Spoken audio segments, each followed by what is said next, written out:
ကိုရင်လေးကိုအဲ့ဦးစင်းကနေရိုက်တာတဖုံဖုံနဲ့ရိုက်တာကိုရင်လေးဆိုတာပတ်လူးလိန်ပြီးတော့ငိုတာအော်ပါပြီးငိုနေတဲ့ဗီဒီယိုဖိုင်ပေါ့နော်ဆိုတော့ဗီဒီယိုဖိုင်ကြည့်တဲ့အခါမှာကျွန်တော်ဗီဒီယိုဖိုင်ကိုရုပ်တရက်ကြည့်ရင်ကျွန်တော်တို့ခင်ဗျားတို့တာမန်ပြည်သူလူကိုကျွန်တော်ကြည့်ကြမယ်ဆိုရင်ခင်ဗျားလည်းခံစားချက်ရှိတယ်ကျွန်တော်လည်းခံစားချက်ရှိတယ်အတူတူပဲကျွန်တော်လည်းအဲ့တိုင်းခံစားတယ်ခင်ဗျားခံစားချက်တိုင်းကျွန်တော်လည်းခံစားတယ်ဘယ်လိုခံစားလဲမေးတာမန်အတွင်းမှာကျွန်တော်အဲ့တိုင်းခံစားတယ်ဘယ်လိုခံစားလဲဟာမဖြစ်သေးဘူးလေဒါမဖြစ်သေးဘူးလုံးဝမဖြစ်သေးဘူးဗုဒ္ဓရဲ့သားတော်တစ်ပါးအနေနဲ့ဒီလိုမျိုးဒေါသတကြီးနဲ့ကလေးတယောက်ကိုယ်ရည်တယောက်ရိုက်เสียလားဆိုပြီးဒေါသတကြီးနဲ့ရိုက်เสียလားလို့ကျွန်တော်တို့တွေးနေတယ်ဒါကျွန်တော်အဲ့လိုတွေးနေတယ်တကယ်မှန်တယ်အဲ့တော့ဒီဦးစင်းရဲ့လောက်ရကိုကြိုက်ပါသလားကိုကျွန်တော်ကနှစ်သက်ပါသလားမေးကျွန်တော်လုံးဝမနှစ်သက်ပါဘူးဒီဦးစင်းမှရင်မဟုတ်ဘူးဒီဆရာတော်တွေပေါ့နော်ဒီတခေါင်တနိုင်ငံလုံးမှာရှိတဲ့ကျောင်းတိုက်သီးသီးမှာရှိတဲ့ဆရာတော်တန်ခါတော်တွေကိုလည်းမြစ်တာရိုက်ခံကြတာတခုရှိတယ်ဒီကိုရင်လေးတွေဒီနေ့ခေတ်မှာကိုရင်ရှားပါနေတယ်ကျောင်းတိုက်တွေကျွန်တော်လည်းကိုရင်ကိုယ်တိုင်ဒီမှာဒီဘာကြီးကရုံးကြီးဖြစ်နေပြီနော်ဘုန်းကြီးဝက်ခဲလို့သိတာကိုရင်လေးတွေရှားပါနေတယ်ကျောင်းတိုက်တွေမှာကိုရင်ရှားပါနေတယ်ကိုရင်ရှားပါနေတဲ့အချိန်လေးဖြစ်တယ်ပြီးတော့ဘုရားဘာသာနဲ့ပတ်သက်လို့ရှိရင်ပြောရင်နည်းနည်းဆက်ဆက်ပြီးပါပဲအကုန်ဝိုင်းပြီးကြီးကန်းများလို့ဝိုင်းအားမအုပ်ဆိုရရှိတဲ့အချိန်မှာတနိုင်ငံလုံးမှာရှိတဲ့တန်ဃာတော်ဆရာတော်ကြီးတွေဆရာတော်ကြီးအကုန်လုံးဦးစင်းတွေအကုန်လုံးမြစ်တာရိုက်ခံကြတာတခုရှိတယ်တခုခုကိုအကြောင်းသားလေးကိုရိုက်တာဖြစ်ဖြစ်ဆုံးမတာဖြစ်ဖြစ်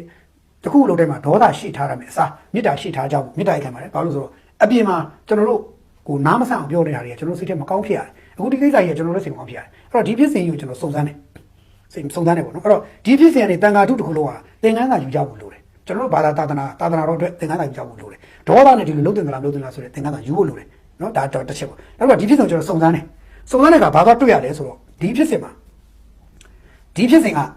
ဒီနေ့ဖြစ်တာမဟုတ်ဒီနေ့ထဲမှာဖြစ်တာမဟုတ်ဘူးတဲ့နော်ကျွန်တော်စုံစမ်းတဲ့အခါဒီနေ့ထဲမှာဖြစ်တာမဟုတ်ဘူးတဲ့ဘယ်လိုဖြစ်တာလဲဆိုတော့မနစ်ကဖြစ်ထားတာတဲ့ကဲမနစ်ကရိုက်ထားတာမနစ်ကရိုက်တာအဲ့ကိုရင်လေးကိုမနစ်ကရို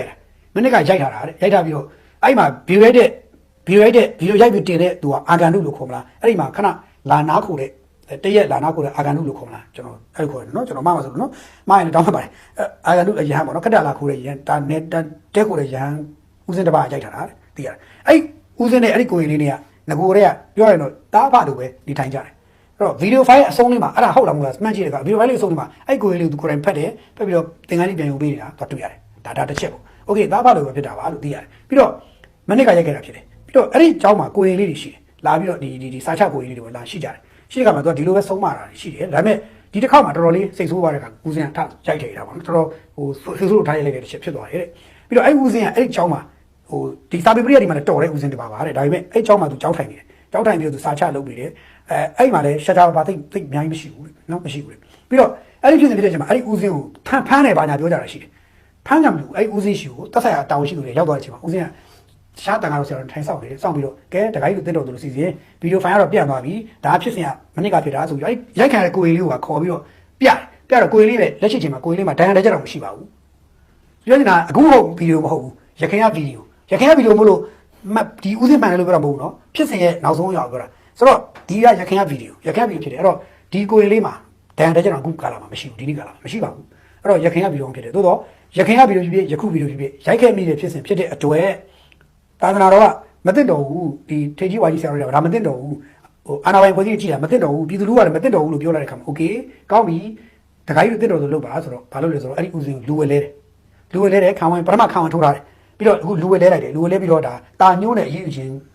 နိုင်ခြင်းရှိတယ်လို့သိရတယ်ဒီလိုဖြစ်သွားတယ်အဲ့တော့ကျွန်တော်တို့ဒီနေရာမှာဒါကိုကြီးချင်းအပြင်ဘာလို့တော့တွေ့ရတယ်မေးကျွန်တော်တို့ပြည်သူလူတရားလုံးမကြိုက်ဘူးမို့လာ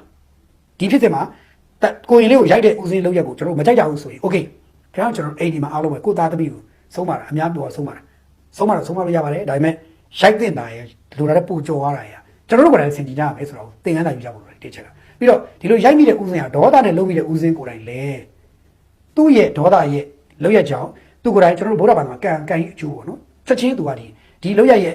action ကသူချက်ချင်းသူ့ကိုတွားပြီးတစ်နှစ်ကြာတဲ့ခါမှာတွားပြီးတော့တိုက်ရိုက်ပြန်ထိသွားစေတယ်ပြီးတော့သူကိုယ်တိုင်လည်းဒီဟာကိုသူ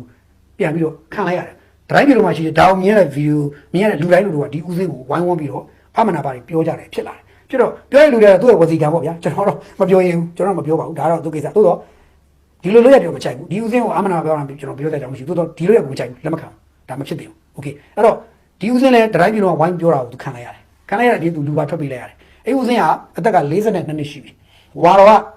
22ဝါရှိပြီပြောရင်တော့ငယ်ပြလို့ပြောလို့ရတယ်ငယ်တွေကကိုရင်ဘွားတဲ့သူမျိုးတောက်လျှောက်တက်လာအဲ့လိုတော့ပြောပြဦးဦးစင်းထတန်းဝဲပြီးတော့တက်နေဆိုင်မှာဦးစင်းဝဲလို့ရတယ်ရွယ်စဝဲပြီးတော့ဟောပြတာပေါ့နော်ငယ်ပြလို့လည်းပြောလို့ရတယ်လို့ပြောမလားပေါ့နော်ခြားထားပါတော့ကိုရင်ဘွားဝဲမွေးတော့ကျွန်တော်မသိဘူးဆိုတော့42နှစ်ရှိပြီဝါတော်22ဝါရှိပြီဆိုတော့ တာမန်ဟောမဟုတ်ဘူးဗျာအဲ့တော့ဒီဖြစ်စဉ်ကဒီလိုဖြစ်သွားပြီကျွန်တော်ဒီဖြစ်စဉ်ပေါ်ကနေကိုမကြိုက်တဲ့အရာလေးတွေကိုကျွန်တော်ကိုယ်တိုင်မလုပ်မိအောင်သင်ခန်းစာယူပါမယ်ပြီးတော့ drive ဗီဒီယိုမှာရှိတဲ့တန်ခါတုအနေနဲ့လည်းမလုပ်တဲ့အရာတွေကိုလူတွေကလည်းပြောလာပြီတန်ခါတုကလည်းမကြိုက်ဘူးဆိုရင်ဒီ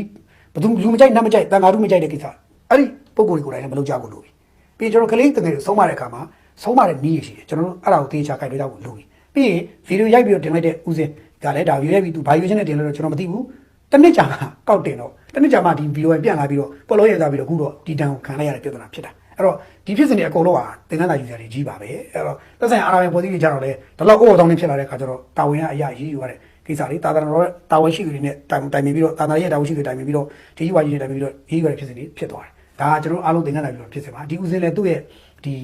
သူလှုပ်လိုက်တဲ့လှုပ်ရရဲ့ဒေါသအပေါ်အရောက်ပြုမှုမိတဲ့လှုပ်ရရဲ့ပြစ်ဒဏ်ကိုသူခံစားရတယ်ပေါ့ဗျာနော်ဆိုတော့ကျွန်တော်ဗုဒ္ဓဘာသာမှာတော့ဖြစ်စဉ်ဖြစ်ရတဲ့မှာဒေါသနဲ့ဖြစ်ရှင်းတာမကောင်းပါဘူးလူပုဂ္ဂိုလ်မှာတော့မကောင်းတာဘုန်းကြီးမှာဆိုပူဆိုးတာပေါ့ဗျာအဲ့တော့ပြီးတော့ကျွန်တော်တို့တိုင်းပြည်မှာကျွန်တော်တို့သာသနာတော်ဘာလို့ဆောက်ရှောက်ကြရမယ်ဆိုတဲ့နေရာမှာဘယ်လိုဆောက်ရှောက်မလဲဆိုတော့ဒီဖြစ်စဉ်မှာမကောင်းပဲရှောက်ပြောကြတာတပိုင်း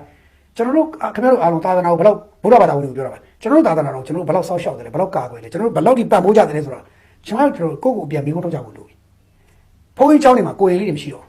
ကိုယ်ရင်းတွေလုံးဝအရင်တော့ကျွန်တော်တို့လွန်ခဲ့တဲ့10နှစ်လွန်ခဲ့တဲ့15နှစ်လွန်ခဲ့တဲ့20တုန်းကဘုန်းကြီးเจ้าနေမှာကိုယ်ရင်းတွေပေါ်တယ်အခု20ကြာတဲ့ခါမှာဘုန်းကြီးเจ้าနေမှာကိုယ်ရင်းတွေမရှိတော့ဦးစင်းတွေလည်းများများစားမရှိတော့ဗုဒ္ဓဘာသာကြောင့်လည်းလူငယ်တွေသိမဆွေးနွေးရတော့အဲ့ဒါကျွန်တော်တို့ဘာဖြစ်နေရလဲဆိုတော့ပြန်စဉ်းစားဖို့လိုတယ်ကျွန်တော်တို့အားလုံးပြန်စဉ်းစားကြဖို့လိုတယ်တကယ်နဲ့တွေဘေးုံကျောင်းတွေမှာလိုက်ကြည့်ပါကိုယ်ရင်းနေနေပြီပြီးတော့ကျောင်းဝေယဝသလုပ်တဲ့သူတွေလုံးဝနေသွားပြီကပ်ပြရတယ်နေသွားပြီအဲ့ဒါကျွန်တော်တို့သာသနာတော်ကြီးကတဖြည်းဖြည်းနဲ့ဟိုမကောင်းတဲ့ဘက်ကိုရွေ့နေတာမှမဖြစ်ဘူးလိုတယ်အဲ့ဒါလေးကိုကျွန်တော်တို့ခင်ဗျားတို့လည်းမကြိုက်တဲ့အရာတွေကိုပြောပြီးမြဲကျွန်တော်တို့ကိုယ်တိုင်လည်းစောက်ရှောက်ကြတဲ့ကိစ္စတွေမှာစောက်ရှောက်တဲ့နေရာတွေဝိုင်းဝန်းစောက်ရှောက်ကြဖို့လည်းလိုပြီကျွန်တော်တို့ဗုဒ္ဓဘာသာဝင်ဖြစ်တယ်ကျွန်တော်တို့ဘာသာကျွန်တော်တို့သာသနာတော်ကျွန်တော်တို့မှမကာဝယ်မစောက်ရှောက်ရင်ဆရာတကလက်တွဲ